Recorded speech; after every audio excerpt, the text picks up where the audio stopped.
नमस्कार प्यारे साथियों, आप सभी का हार्दिक स्वागत है current affairs booster season 2 session number 47 में। मैं हूं संदीप मानूदने। कैसे हैं आप? आई होप पूरी तरह से सुरक्षित हैं, घर वालों को भी सुरक्षित रखा हुआ है। और अब हम शुरू कर रहे हैं आज का सेशन नंबर 47। सीजन 2 में हम जाएंगे सेशन नंबर 60 तक। साथियों, बहुत बहुत धन्यवाद आपके प्यार के लिए। हमारे YouTube चैनल पर मेंबरशिप फुल स्विंग में ऑन है। काफ़ी अच्छी तादाद में लोगों ने मेंबरशिप जो मंथली बेसिस की होती है ली है। जो फ्री सेशंस हैं वो भी सब चल ही रहे हैं। आपने हाल ही में हमने कल आर्थिक पैकेज पर रिलीज किया था, देखा। लेबर लॉ रिफॉर्म भी जारी किए थे। ये सब सेशंस आपने आई होप बहुत अच्छे से देखे हैं, सीखा है और आप हमारे साथ साथ पढ़ रहे हैं। अगर अभी तक आपने मेंबरशिप नहीं ली है तो कृपया जो वीडियो आप देख रहे हैं ना उसी के नीचे एक ज्वाइन का बटन है, ले लीजिए, क्योंकि बहुत ही अद्भुत सेवा इसमें मिलती है। So go ahead and enrol for the PT membership. नहीं तो ये लिंक ओपन कीजिएगा। जगन्नाथ घोष ने दिल्ली से बहुत ही प्यारा टेस्टिमोनियल लिखा है। आपने जो हमारे साथ फील किया वो सब लिखा। Thank you so much Jagannath, God bless you. पढ़ते रहिए, बढ़ते रहिए। शिवम सक्सेना यूपी से, आप एक गवर्नमेंट वर्कर हैं और एक जनरल लर्नर हैं जो सीखते रहते हैं। मुझे बहुत अच्छा लगा इनका टेस्टिमोनियल में। इन्होंने बहुत सारी चीज़ें ऐड की हैं। बहुत बहुत धन्यवाद। खूब पढ़िए और जीवन में आगे बढ़िए। अपने जॉब में भी आप सुरक्षित रहें, सफल रहें, खुश रहें। बच्चों, आप भी टेस्टिमोनियल लिखने में देरी ना करें। बाबा जी का आज का मोटिवेशन बहुत ही मज़ेदार है। दुनिया में चारों तरफ कोल्ड वॉर की बात हो रही है, शीत युद्ध। अमेरिका चीन में शीत युद्ध होगा, वो दो में होगा, इसमें होगा, उसमें होगा। कई घरों में शीत युद्ध चल रहे हैं लॉकडाउन के चलते। तो कोल्ड वॉर पर हमारा कहना है that a cold war isn't exactly cold but hotter then a direct confrontation because it troubles you for years on and. तो कई बार लोगों को लगता है कि शीत युद्ध में क्या यार, गोलियां तो चलनी नहीं है ना, यूएस वर्सेस यूएसएसआर में गोलियां कहां चली थी। तो हमारा कहना है कि ये बिल्कुल ही गलत सोच है। कोल्ड वॉर कोल्ड नहीं होता है, लेकिन एक प्रत्यक्ष युद्ध से कई गुना अधिक खतरनाक हो जाता है, क्योंकि कई कई सालों तक यह आपको लगातार तकलीफ देता रहता है। तो प्यारे दोस्तों, अपने रिश्तों में भी कभी कोल्ड वॉर मत आने दीजिएगा। कैसा लगा बाबा जी का ज्ञान? सेशन को लाइक करें, शेयर करें, उस ज्ञान को कमेंट थ्रेड में लिखिए। पीटी दाइस एकेडमी के कोर्सेस आप ही के लिए हैं। आज के आज एनरोल करें, the team is standing by two help you. दोस्तों, बहुत सारी खबरें हैं आपके लिए। सबसे पहली बात तो ये कि डी लॉकडाउन शुरू हो गया है। आज एविएशन मिनिस्ट्री ने कह दिया है, मिनिस्ट्री ऑफ सिविल एविएशन ने, कि भाई अब हम खोल रहे हैं डोमेस्टिक फ्लाइट और बीच की सीट पे भी बंदा बैठेगा, क्योंकि बीच की सीट खाली रखने से ऐसा कौन सा सोशल डिस्टेंसिंग हो जाएगी। बहुत नेक विचार हैं। इससे बिल्कुल एक साफ हो जाता है जो मैं आपको बार बार कह रहा हूं कि आपको खुद को सुरक्षित रखने के लिए एक्स्ट्रा माइल जाना पड़ेगा। प्यारे दोस्तों, हाउ नॉट टू ब्रिंग कोविड-19 when we return to work. तो 4 pillars to support return to normal में डिस्टेंसिंग, हाइजीन, स्क्रीनिंग, मास्क और कल्चर उसका 5th पिलर होगा। भारत में सबसे बड़ी समस्या कल्चर को ही लेकर आएगी, क्योंकि लोगों में सोशल डिस्टेंसिंग का कल्चर ही नहीं है। और इसलिए मैं जो कह रहा हूं कि दिसंबर 2021 तक आपको और आपके परिवार को कॉन्शियसली इस चीज को प्रैक्टिस करना चाहिए पब्लिक स्पेसेस में, वो मैं इसीलिए कहता हूं। तो take care of that. Corona virus dashboard क्या कहता है? दुनिया में 50 लाख का आंकड़ा पार हो गया है आज। 5 मिलियन इन्फेक्टेड केसेस रिपोर्टेड और डेथ काउंट 3.25 लाख पार कर चुका है। भारत में पिछले 4 दिन बहुत खराब रहे हैं। अब हम 1,10,000 इन्फेक्शंस के करीब पहुंच गए हैं। और इनफैक्ट जो डॉक्टर पॉल, नीति आयोग ने भयंकर गलत उद्घोषणा कर दी थी कि 16 मई को 0 हो जाएगा, उसके बाद और गति पकड़ लिए कोरोना वायरस ने। मानो वो बदला ले रहा हो कि तुमने गलत मैथमेटिकल मॉडल क्यों लगाया। प्यारे दोस्तों, ये अच्छी बात नहीं है और मौतें भी बढ़ रही हैं, हालांकि उस रेशियो में नहीं। लेकिन एक बात तो बिल्कुल साफ है, भारत सरकार अब राज्य सरकारों पर छोड़ रही है और सरकारें धीरे धीरे डी लॉकडाउन की तरफ बढ़ रही हैं। Micro level red zone containment करना एक बात होगी और वही आगे की रणनीति होनी चाहिए, क्योंकि अदरवाइज तो इकोनॉमी का भट्टा ही बैठ जाएगा। तो ऐसे में अब जब सब कुछ खुलेगा तो आप जब जब अवॉइड कर सकते हैं ना घर से निकलना, बिल्कुल अवॉइड कर देना। वैक्सीन जब तक पक्के से आ नहीं जाती तब तक कुछ भी नहीं कह सकते, और जनवरी फरवरी के पहले वैक्सीन आनी नहीं है। तो इशारा साफ है। हमारा पहला सवाल, what are the 5 basic precautions an average Indian can exercise to keep himself safe. दोस्तों, dos and don'ts during COVID time, ये बहुत ही अच्छा एक इन्फोग्राफिक हमें मिला तो हम आपके लिए ले आए, ताकि आप पढ़ेंगे, थोड़ा सा ज्ञान बढ़ेगा। ऑफिसेस में, बैंक्स में, इंश्योरेंस ऑफिसेस में, एटीएम्स में, पब्लिक ट्रांसपोर्ट में, नेबरहुड में, हाउसिंग सोसाइटी में, डोमेस्टिक हेल्थ में, छोटी छोटी बातें, क्योंकि छोटी बातों से बड़े खेल हो जाते हैं भैया। और इसमें ये पूरा कंपाइलेशन दिया है कि किस तरह से भारत सुरक्षित रह सकता है। इसका अगर आधा भी ढंग से फॉलो हो गया तो बहुत हद तक न्यू स्पाइक्स नहीं आएंगे, अदरवाइज फिर आपको पता है कि क्या हो सकता है। तो just take care of these things, और ये बहुत ही यूजफुल इन्फोग्राफिक है, सबको पढ़वाइएगा दोस्तों। बड़ा interesting interview madam Nirmala Sitharaman का आया, क्योंकि इनके स्टिमुलस को लेकर काफ़ी चर्चाएं चल रही हैं। हमने आपको बताया, हाल ही में हमने इस पर एक पूरा डिटेल वीडियो भी रिलीज किया है। आर्थिक पैकेज देख रहे हैं ना, ये आप आर्थिक पैकेज का ये वीडियो, इसको मिस मत कीजिएगा, इसको जरूर देख लीजिएगा। बहुत बारीक लेवल पर मैंने समझाया है कि हाउ गुड और बैड वॉज दिस आत्मनिर्भर भारत अभियान पैकेज। मैडम का कहना है, एक इंटरव्यू में, बड़ा अच्छा इंटरव्यू था, उन्होंने कहा कि basically the stimulus that we have designed was designed keeping in mind the mistakes that were committed during UPA time। 2008, 9, 10 में जो मिस्टेक्स की गई थी, हम नहीं चाहते थे कि वो मिस्टेक हो। आपने यूपीए पर मिसमैनेजमेंट के गंभीर आरोप बातों बातों में लगाए, और आपने ये भी कहा कि जो स्टिमुलस है बहुत सोच समझ के बनाया गया है, आप देखते जाइए और हम सब कुछ ठीक करेंगे। माइग्रेंट्स की डायरेक्ट मदद क्यों नहीं की, तो उस पर उन्होंने कहा माइग्रेंट्स पे आंकड़े कहाँ हैं। तो मैं याद दिलाना चाहूंगा कि सरकार ने ही पिछले 3 सालों में 2 बहुत बड़ी रिपोर्ट्स को स्क्रैप कर दिया, और इस तरह का डेटा कहीं कलेक्ट ही नहीं हो रहा है। तो करवाना चाहिए था ना, हम किस चीज़ का इंतजार कर रहे हैं, सरकार को ही करना पड़ेगा अल्टीमेटली। तो प्यारे दोस्तों, अब यहां सवाल ये आता है कि मैडम ने ग्लोबल फाइनेंशियल क्राइसिस को और कोरोना फाइनेंशियल क्राइसिस को एक समान मान लिया है, लेकिन इन दोनों का कैरेक्टर तो बिल्कुल अलग है। Global financial crisis came from American housing market, entered the financial market, entered the real economy. Corona financial crisis came from the natural world, entered the real economy, then entered the financial system. तो ये दोनों की तो प्रवृत्ति ही अलग है, तो वहां के लेसन्स यहां डायरेक्टली काम शायद नहीं आएंगे। एनीवे, तो ये है गाइडेड स्टिमुलस की पूरी बात। हमारा अगला सवाल नोट करें। What are the precautions that the finance ministry has exercised in designing the stimulus package as per the finance minister? दोस्तों, अलग अलग इकोनॉमिस्ट ने जो पूरा लेखा जोखा बिठाया है कि जो 20 लाख करोड़ के पैकेज का दावा हो रहा है वो दरअसल फिस्कली कितना पैकेज है। देखिए, प्रधानमंत्री ने तो बिल्कुल स्पष्ट बोल ही दिया था 12 मई को कि अभी तक हमने जो जो किया है, गरीब कल्याण पैकेज, आरबीआई के मेजर्स, और अब हम जो करने जा रहे हैं अगले 5 दिनों में प्रेस मीट्स के जरिए, अनाउंसमेंट्स के जरिए, सब मिला मुले के 20 से 21 लाख करोड़ बनेगा। ये तो उन्होंने स्पष्ट बोल ही दिया था। तो अलग अलग विशेषज्ञों ने क्या किया, उन्होंने इस पूरे पैकेज को उठाया, उन्होंने इस पूरे पैकेज की बाल की खाल निकाली, और उसमें यह देखा कि फिस्कल कितना था। फिस्कल का मतलब होता है जो सरकार अपने बटुए से खर्च करती है, मॉनेटरी का मतलब जो आरबीआई करता है। तो fiscal is the real stimulus, समझ गए। तो ये बड़ा अच्छा इन्फोग्राफिक है, इसलिए मैं यहां लाया हूं। मैंने अपने उस लेक्चर में भी इसका सहारा लिया था, आप देखेंगे। तो मेजर्स अनाउंस्ड इन मार्च में जितना भी सरकार ने 1,92,000 करोड़ का किया था, उसमें डायरेक्ट फिस्कल इंपैक्ट कितना था, केवल 80 से 90 हजार करोड़। आरबीआई के मेजर्स तो मॉनेटरी हैं, तो 8 लाख करोड़ तो दरअसल फिस्कल है ही नहीं। और जो अभी 5 अनाउंसमेंट्स में आत्मनिर्भर हुआ था, जो तीसरा बड़ा चीज हुआ था, दावा है 11 लाख करोड़ का, दरअसल वो है केवल 1 से 1.25 लाख करोड़। तो इसलिए ये 20 लाख करोड़ घटके हो जाता है 2 लाख करोड़। आपको वो जो डाउट आ रहा है वो ये है।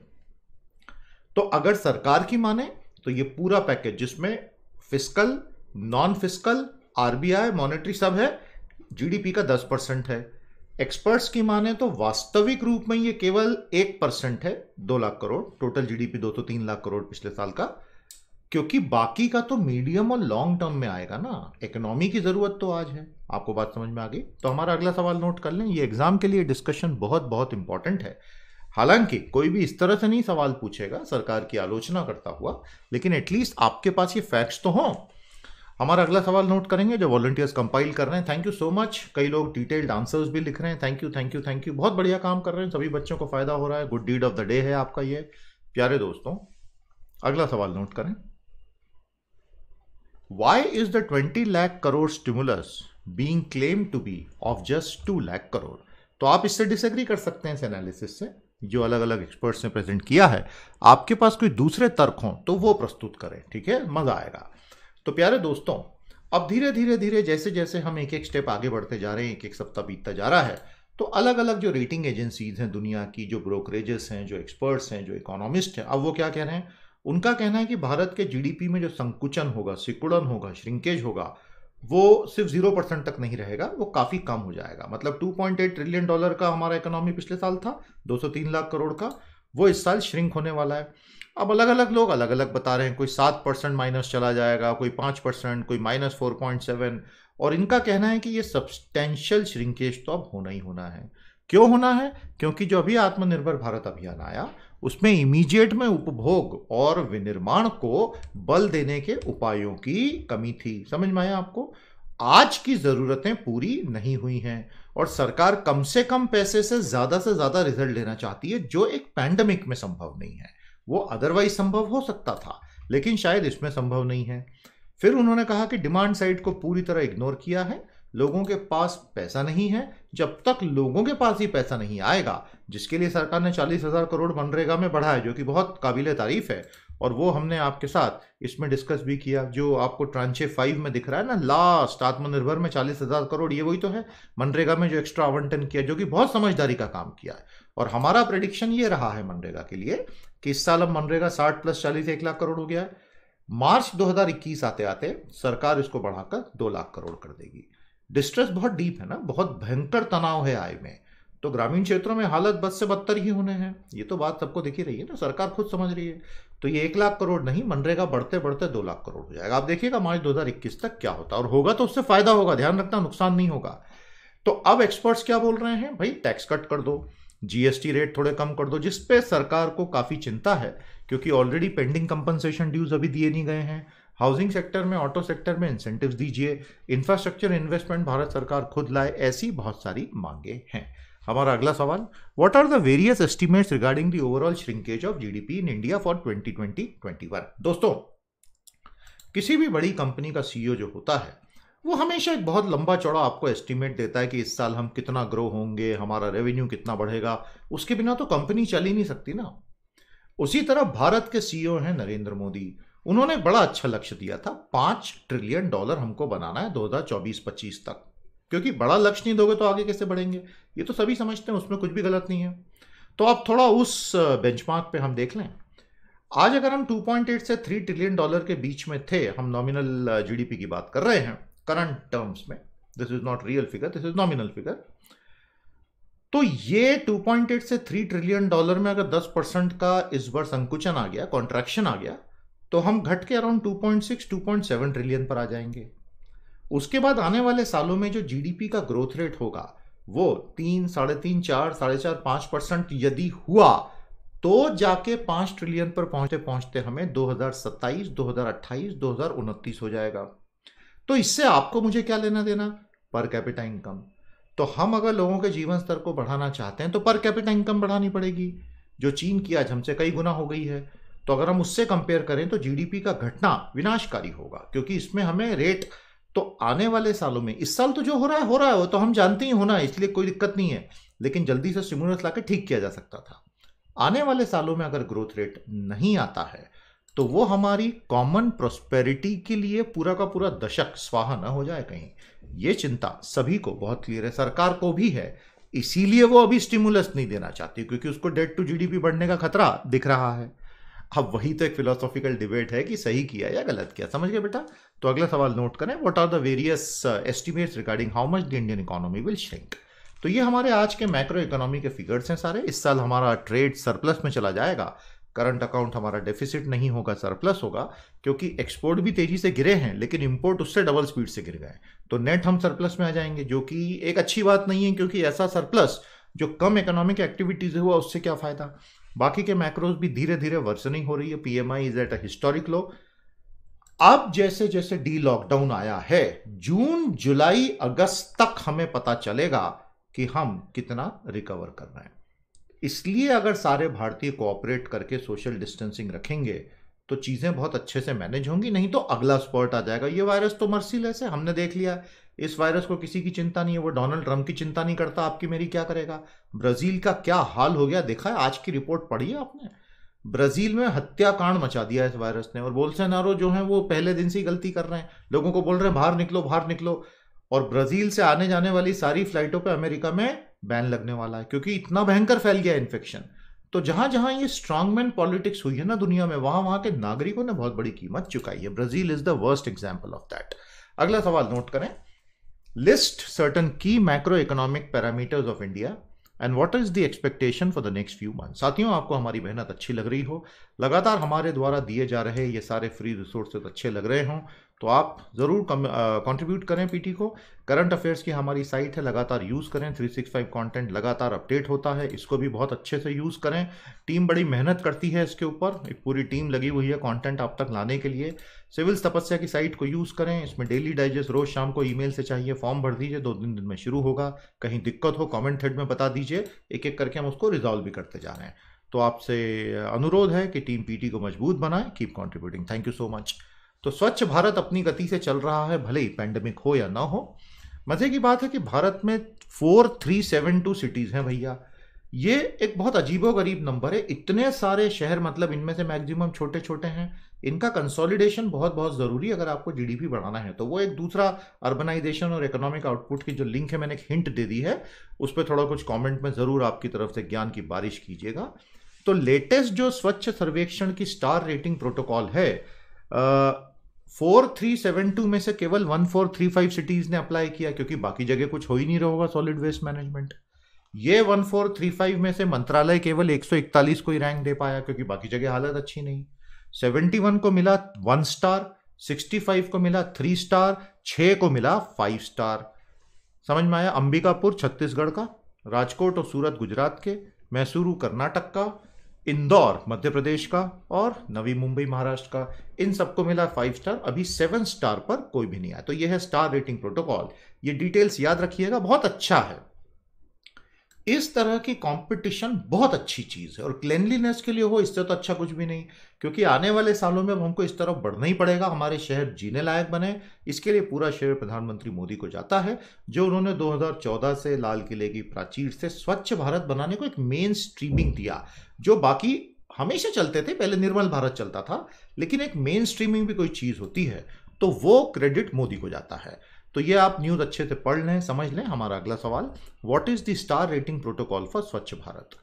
दोस्तों, पेंडेमिक से भारत के अलग अलग राज्यों पर पड़ने वाले प्रभाव बहुत अलग अलग है, क्योंकि भारत वाकई में अनेकों अनेकों छोटे छोटे देशों का एक बड़ा खूबसूरत सा गुलदस्ता है, खूबसूरत सा संगम है। वल्नरेबिलिटी का मतलब होता है कमजोरी या भेद्यता।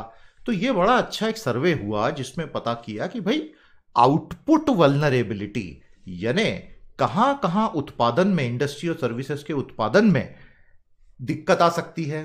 वर्कफोर्स वल्नरेबिलिटी, कि कहां कहां इनफॉर्मल वर्कर सबसे ज्यादा, उनकी हालत सबसे ज्यादा खराब होगी। फिस्कल वल्नरेबिलिटी, जो राज्य फ्यूल पर, लिकर पर, स्टैम्प ड्यूटीज पर बहुत डिपेंड करते हैं। समझ में आया? तो 3 तरह की भेद्यताएं, ऐसा नहीं है कि पूरे भारत में एक ही चीज चल जाएगी। तो आउटपुट वल्नरेबिलिटी महाराष्ट्र, तमिलनाडु, गुजरात में सबसे खराब होने वाली है। वर्कफोर्स भेद्यता आंध्र प्रदेश, पश्चिम बंगाल, तमिलनाडु में सबसे खराब होने वाली है। राजकोषीय वल्नरेबिलिटी आंध्र प्रदेश, राजस्थान, उत्तर प्रदेश में, क्योंकि इनका debt to state GDP ratio बहुत ज्यादा है, और ये ईंधन कर, लिकर टैक्स और स्टैम्प ड्यूटी यानी ट्रांजैक्शन जो होता है प्रॉपर्टीज का, उस पर लगने वाले कर पर बहुत निर्भर है। तो दोस्तों, भारत को अगर यहां से आगे कोविड से निकल के संभलना है तो ये ऑटोमेटिक तो होना नहीं है। तो सेंटर को सारे स्टेट्स के साथ बड़े प्यार मोहब्बत के साथ अगले 2 से 3 साल चलना चाहिए। नहीं तो जितनी लैक ऑफ हार्मनी होगी उतना जीडीपी का स्लो डाउन होगा। ध्यान रखिएगा मेरी बात। आज अगर भारत को किसी एक चीज की जरूरत है अगले 5 साल कम से कम, हार्मनी हार्मनी हार्मनी, हर स्तर पर, हर प्रकार की, तो हम इस समस्या से धीरे धीरे बाहर आ जाएंगे। नहीं तो हम और धंसते चले जाएंगे। कॉमन सेंस तो यही कहता है, बाकी फिर दूसरा सेंस कुछ भी कहे। हमारा अगला सवाल, what are the different kind of vulnerabilities that Indian states are facing. दोस्तों, बहुत बहुत बहुत दुख की बात है, पैंडेमिक के दौरान इस तरह के तूफानों का आना अम्पन ने पूर्वी भारत को बहुत गहरी चोट दी है। मुख्यमंत्री ममता बनर्जी का कहना है कि दक्षिणी पश्चिम बंगाल तबाह हो गया है और हमें बहुत ज्यादा मदद की आवश्यकता है, और कई मौतें हुई हैं, और ये धीरे धीरे अब उत्तर पूर्वी राज्यों की तरफ बढ़ गया है तूफान। So this is a very very sad development. लेकिन प्रकृति के आगे किसका बस चला है?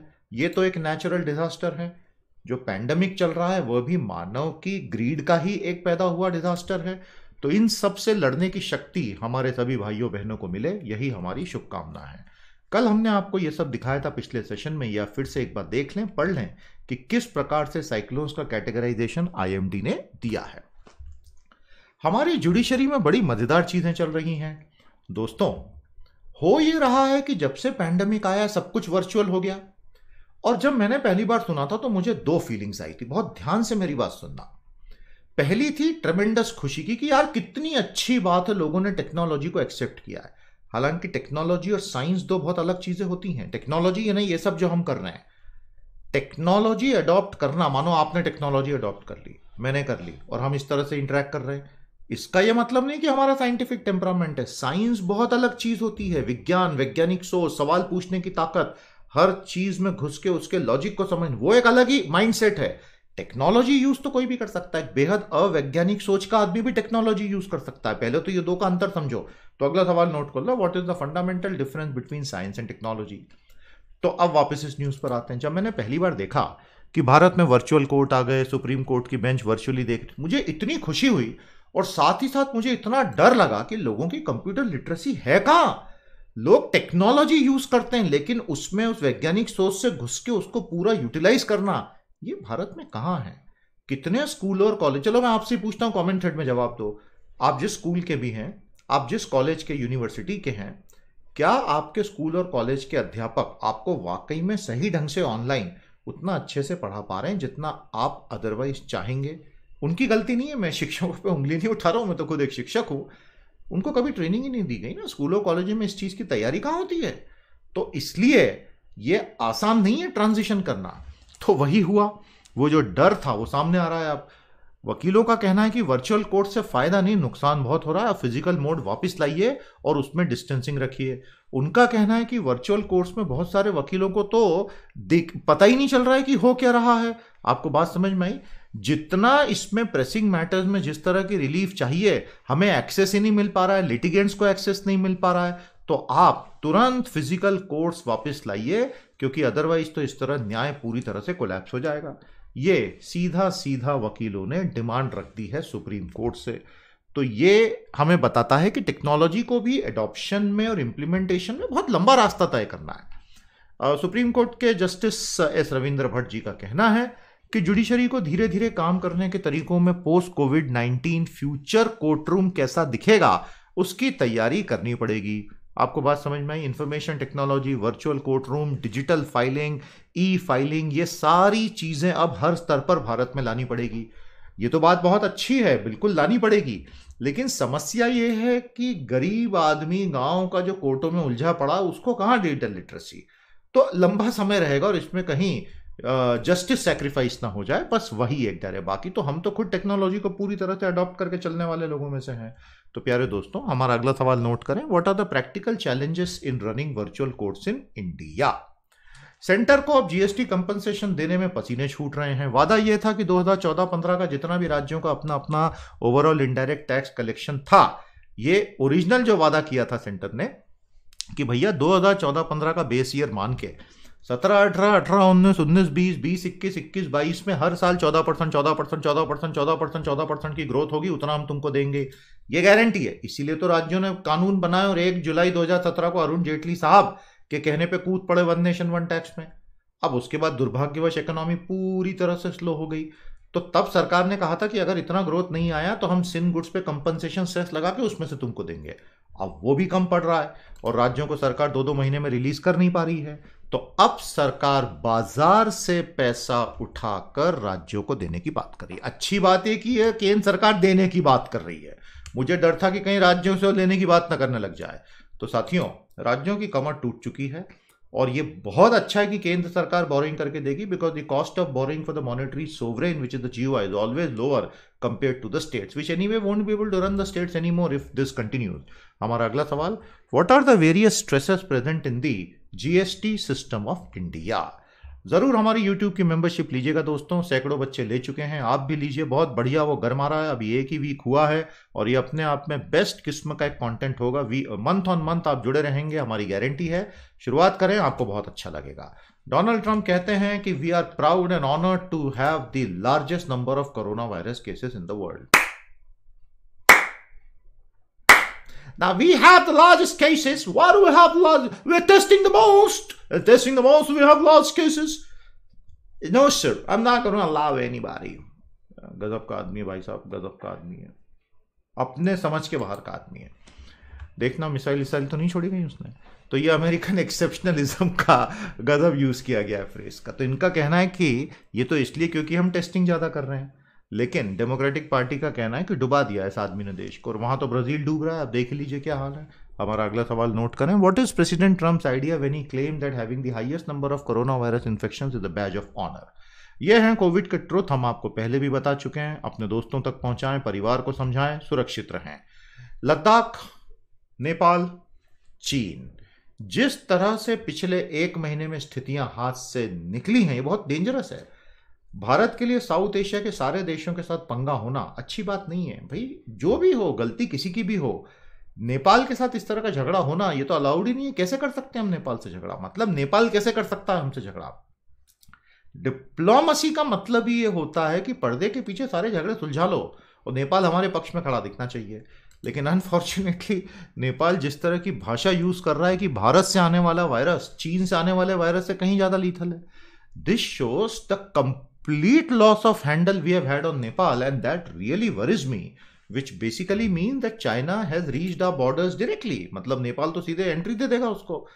तो इसे अब रिट्रीव करना चाहिए। जयशंकर जी को कदम उठाने ही होंगे, डोभाल साहब को कदम उठाने होंगे, मोदी जी को कदम उठाने होंगे, और नेपाल को फिर से भारत का मित्र बनाना होगा। क्योंकि नेपाल, हम जानते हैं जो कर रहा है चीन के करने। बात वो नहीं है कि नेपाल क्या कर रहा है, बात यह है कि नेपाल क्यों कर रहा है और हम उसे ऐसा क्यों करने दे रहे हैं। हमें सही सवाल भी पूछने सीखने पड़ेंगे एक दूसरे से। तो दोस्तों, हमारा अगला सवाल, why exactly is Nepal acting strange with India? इस पर मैं अलग से पूरा डिटेल वीडियो समझाने के लिए लाऊंगा। तपस्या में कल हम माइग्रेंट लेबरर्स के ऊपर एक पूरा सेशन लाएंगे, जरूर देखिएगा और उसे लाइक और शेयर कीजिएगा। 500 पेज का पीडीएफ आप ही के लिए है, परचेज करें और इसको यूज करें। बहुत शानदार एडिटोरियल्स हमारे डेली डाइजेस्ट में जा रहे हैं, पढ़िएगा और एकेडमी से जुड़िए। आज के लिए इतना ही। अब कल मिलेंगे सेशन 48 के साथ। मेंबरशिप लेना मत भूलिएगा, आपको बहुत मजा आएगा। साथ ही में इस तरह पढ़ते रहेंगे, बढ़ते रहेंगे। नमस्ते, जय हिंद।